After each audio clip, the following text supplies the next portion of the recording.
Promoting your blog and videos. Unfortunately, blogging is not as simple as build it and they will come. Although regularly posting on Instagram and on YouTube will help this. Just because you have a great blog, that doesn't mean that people are going to want to read it regularly, or that Google is going to help people to discover it. So how do you get the word out? There are a number of different strategies, but I'm going to focus on the most important ones and look at this from the perspective of a top blogger, rather than your conventional internet marketer. Share your posts.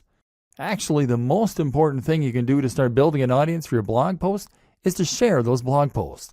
There are a number of ways you can do that, and chances are that with experimentation, you'll find what works for you and what doesn't.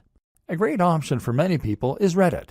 Find the subreddit that is most relevant to your niche, and then post your blog post in here, making sure that they have titles that will grab attention, but also being mindful not to get banned from the community for spam. If you get lots of upvotes, which happens occasionally, it can lead to thousands of new visitors in a single day. Similar is Google Plus communities. These tend to be a little less strict than Reddit, but will still yield plenty of new visitors and hits on your site.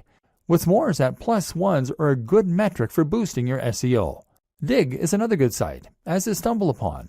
Otherwise, you might want to find forums where you can post your content. Again though, be careful not to be seen as a spammer. You need to make sure that you contribute to the community regularly, and that you are an active member. If you can do that, then your content will be welcomed rather than deleted. You might even find that the members rally behind you to help. Make a mailing list. Finally, make sure you have a mailing list. This is a way to make sure you are capturing the details of each new person that visits your site so that you can market to them later on. This way, you can share what you're doing and promote your new posts directly in their inbox, which is much more direct and personal than going through social media. Influencer marketing and guest posting. One of the most powerful ways to get more people to visit your site is with influencer marketing. This means that you're going to exchange links with other big players in your niche, or give each other a shout out. This happens on YouTube a lot, where one creator might make a video featuring another, and then they do the same thing in exchange. Either way, influencer marketing allows you to gain access to a huge audience that someone else has gone to the trouble of building. If you try and contact the top blogger in your niche, then of course you can expect to be told where to go. But if you choose someone at a similar level as yourself, then you can help each other and then build up from there. Even if they're smaller than you, you can still help each other. This is also why it's such a good idea to attend networking events as a blogger. If you do this, then you can find people to work with and make a much bigger impression by speaking in person. This way you become almost real friends, and they will feel practically obligated to answer your emails and help. Similar to influencer marketing is guest blogging.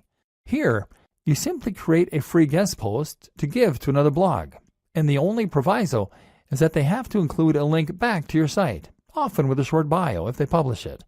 This means writing content and then reaching out to big blogs.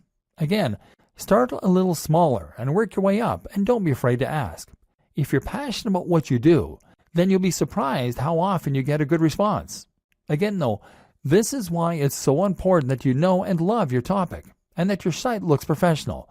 Top brands don't want to associate with lesser brands. SEO. I'm not going to go into detail about this here. This is not a training on SEO. But suffice to say that if you want your site to do well, then a little search engine optimization certainly doesn't hurt.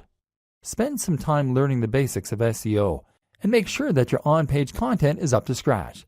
Don't cram keywords though, and don't write for the search engines. Write for your audience.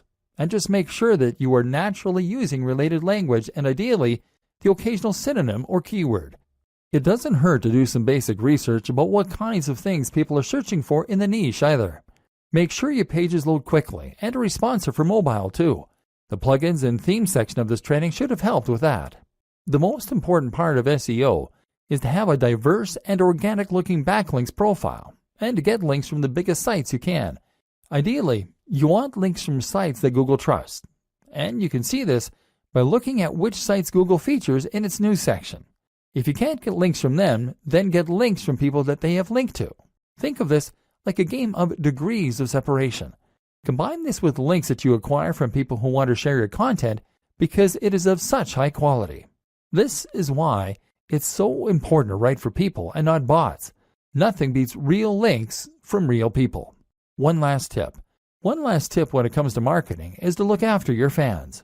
If you've ever read the book 1000 True Fans, then you'll know the concept that having a number of true fans can be enough to promote your business and ensure it's a massive success. Answer messages and look after each and every person that shows an interest in your brand. This is what you've been working for, so why would you ignore them?